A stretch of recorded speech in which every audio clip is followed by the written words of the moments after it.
Ah! Keanon Kyles is Renata. a man known for elevating voices of all kinds, from your aspiring singers to longtime professional actors. He's a trained vocal coach, he's a trained vocalist, and he is an international performer whose story inspired millions. Okay, when he was featured on Good Morning America. Keanon recently announced that he would be leaving his position, taking a leap of faith to perform in Moby Dick at the Harris Theater in Chicago, launching what is bound to be an international, very successful career. But before all of this was going down, Keanon was a young man with big dreams. He and I met in high school. There, he became one of my biggest sources of inspiration and support. Keanon, thank you so much for being here and sharing your story. Thank you for inviting me on to share my story. So, your voice moves people. My question for you is, when did you realize you had a gift? I realized I had a gift when I was young, probably the age of 7 or 8. I was in the room and Sister Act 2 had just came off. And so we were all in the room singing Joyful, Joyful. And my brother was like, oh, go ahead, Keenan, sing the solo. And so I just started singing the solo. And he was like, dang, you can sing better than Dorian, my sister. so, Dorian. yeah. So then when that happened, we went in my mother and my parents' room, and I sung for my parents, and my mom was just like, all right, you can start going to choir with your sister. And ever since then, I was just kind of like taking off, just singing everything. I mean, of course, when you're younger, it's kind of rooted in gospel, but every when I was in the CCC, there were so many different variations of music that I was introduced to. And when you say CCC, for those who may not be in Chicago, what is CCC? CCC is the Chicago Children's Choir. So it's the dopest. It's the dopest because it afforded you many opportunities, which involved international travel, right? Yeah. I was traveling at the age of 13, 14, going to Prague, Germany, Canada, Japan, so many different countries I had already went to before I had even turned 18. And I was like, we were like ambassadors of the United States, ambassadors of Illinois, ambassadors of Chicago. So just being in that organization taught me so many valuable lessons about leadership and being a great example to people around the world who may not know anything about the American culture, but once they see you, they know that okay, it's home. Like it's nice, it's warm, they're welcoming, they're fun, they're creative, they're all different shades, all different sizes, all different colors. This is America. This is America. This is So let me ask you, I mean, that's pretty big. I know you talked about being an ambassador, but coming from the south side of Chicago and finding yourself in Eastern Europe, what was the experience like for you as a young man? I've always been, as a person, adventurous. I love to do adventurous things. So immediately I was scared because I was like, okay, I'm in a different country. I don't speak their language, and it's just a new experience for me. But one thing I've noticed is how easy it is to adapt to other people's culture if you open your mind up to difference. So many people are closed-minded, and coming from the South Side, you run into a lot of those people who just don't have the mindset of like, ooh, I want to go here, I want to go there, I want to see what it's like. You don't get that. And I'm so glad that being in the Chicago Children's Choir forced me, but also taught me to open my mind up to cultural diversity. And so at first it was like, ooh, this is kind of nervous. My first time being on the plane. the first time I've been on a plane was like the longest time I've ever been on a plane. Usually people go to like New York, they go to Florida, they go like 2 or 3 hours. I was on a plane for like 8 or 9 hours, and I was like, oh, okay. Get me out Okay. But that was the hardest part, the plane ride. Once I got over there, everything else, when you're excited for diversity, your mind automatically just clicks and you start acting like them, talking like them, eating like them, walking like them. I was going around Prague and I had like my little pashmina scarf and everything. I was just like, boy, get your butt out of here. You from the south side of Chicago? Walking around with your pashmina.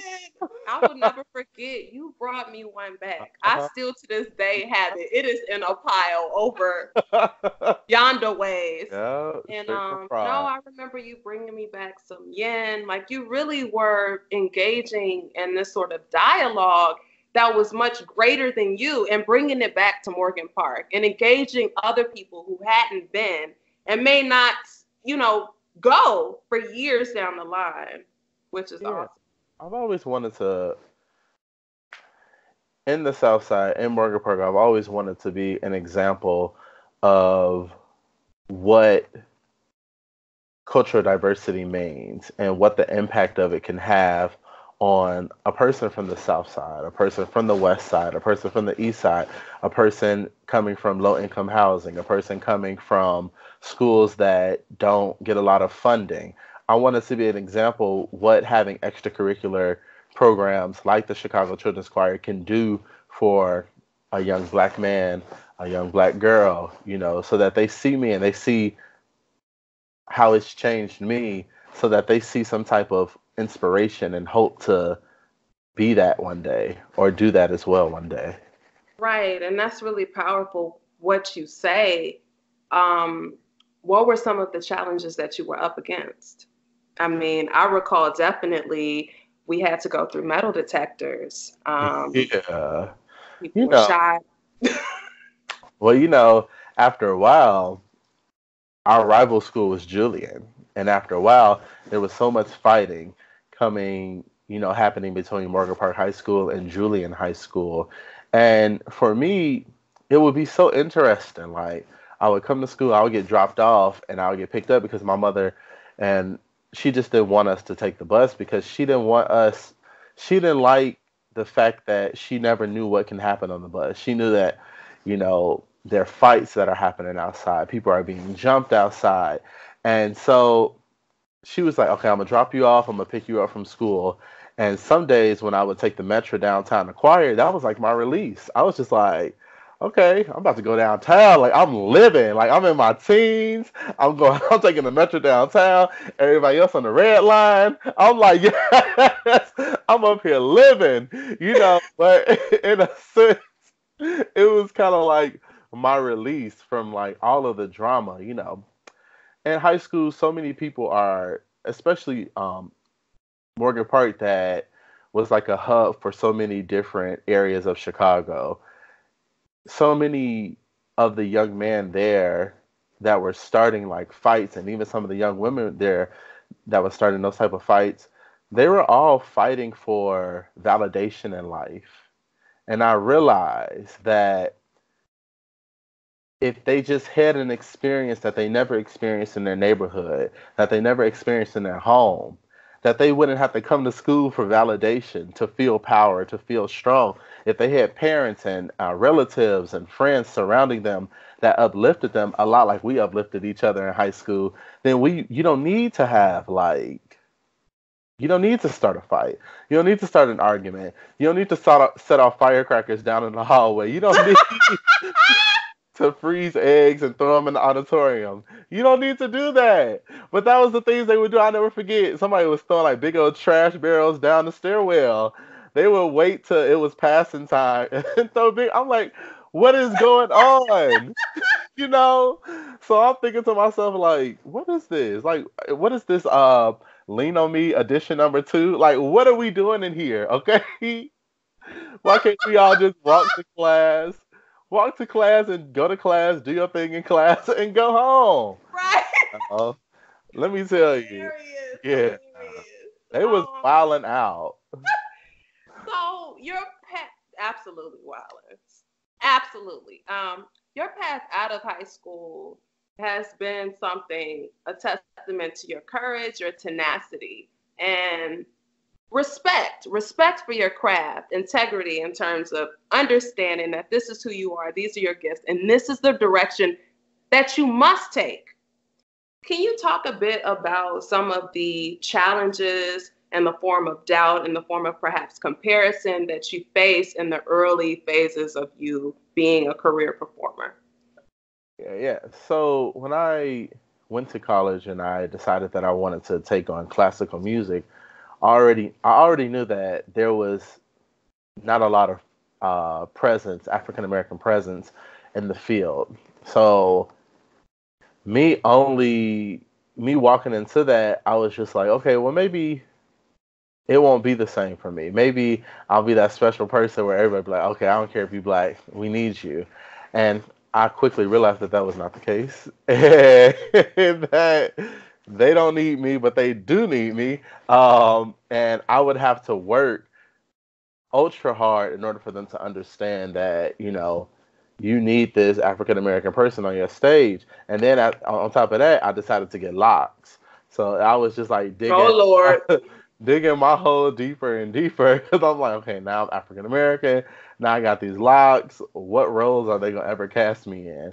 But I knew these things, but at the end of the day, I didn't care. I was just like, look, what God has for me, nobody else can block. So if it's meant for me to live this career and be and sing classical music and opera, then I don't care. I could have cornrows, I could have beady balls on top of my head, I could have anything. Not Okay. the beady balls. At least dye Listen, them. That would be I fun, like know. multiple Yeah. color beady balls. Remember those little cornrows, like them little puffs, those little hair puffs that you guys used to get all over their head, over there Yeah. looking like Hellraiser, okay? Hellraiser from the hood. But you know, but I realized that I was gonna fall into these challenges, but I also knew that God gave me an extraordinary gift that nobody could take away. And you ask yourself, do you want the easy route or do you want a little challenge? Because at the end of the day, challenges make you stronger.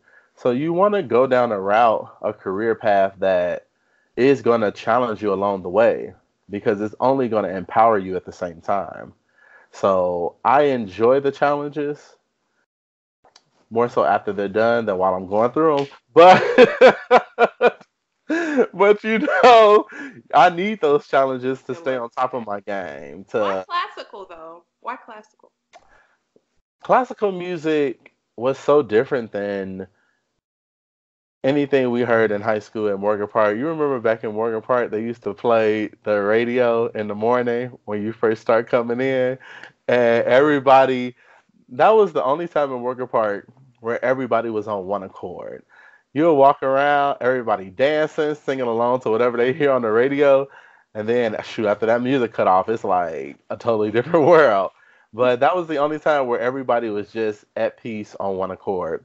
But classical music was so different than Sean Paul, Destiny's Child, you know, Backstreet Boys, all that stuff, Blackstreet, all of those guys and those groups.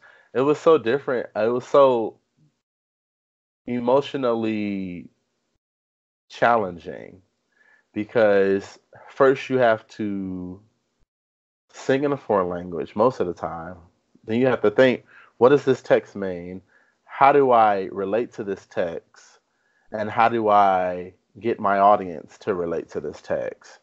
It posed such a more intricate process to performing that I was just like, oh yeah, this is dope. Like, if you can do it right, you can really have people in the palm of your hand. And that's why I was just like, I want to do this. I want to be able to pull those emotions out of people. I want to be able to be the steward of emotions throughout the room while I'm performing. And that's what classical music really, because when I first heard it, that's what it did to me. I was like, wow, this is like so different, and they doing this, they doing that, and wow, can I do this? And then I was like, yeah, I think I could do this, and I did this. I'm doing this. What languages have you been able to sing in? And can you showcase just very briefly something? Yeah, so I've sung in Russian. Verleih uns Frieden gnädiglich. I've sung in Italian. Madamina, il catalogo che questo, delle belle che ami padron mio. I've sung in French. Toreador en garde, toreador, et songe bien, oui, songe combattant, que n'est noir te regarde. I've sung Yes! in German. Ach, wir armen Leute, alle Tage so wie heute, in dem Beutel ein großes Loch und den Magen ein größeres noch. Ra la la la ra la la la. Keanon! And you've sung on my grandmother's voicemail for her birthday. Ah, Something yeah. something that she just always talked about. This has just been extraordinary, and we honestly could talk forever. Is there anything that you want to say as you take this major leap of faith that you can share with others? I mean, I know the other night we were talking about how everybody was rooting for you to quit your job, but there's some power in that. Yeah. What is the power in it? I think no matter what you go through in life, you have to keep your vision firm in your mind. And you can't allow anyone to sway you away from the vision that has been implanted inside of you. Um, in the meantime, work hard. In the meantime, be kind. In the meantime, not only be kind to people, but be kind to yourself. Allow yourself to make mistakes. Allow yourself to fall. Allow yourself to cry, to be upset, and form a healthy relationship with rejection, because everybody not going to like you no matter what you do, and everybody is not going to be for you in whatever your job is, or your artistry, or your passion is. But if you touch one person every day, you've accessed the ability to touch thousands, because that person can tell that person about you, and then that person can tell that person, and before you know it, you've touched a plethora of people. So I always make my goal to um, make one person smile, change the minds of one person, encourage one person, so that my words and my feelings and emotions and support can ricochet across the nation. And that's I've been successful, and that's the joy of my career, my passion, just having the ability to ricochet across the nation. Thank you so much, Keanon. You're welcome. Love you. I love you Elevator too. voice. I love you too.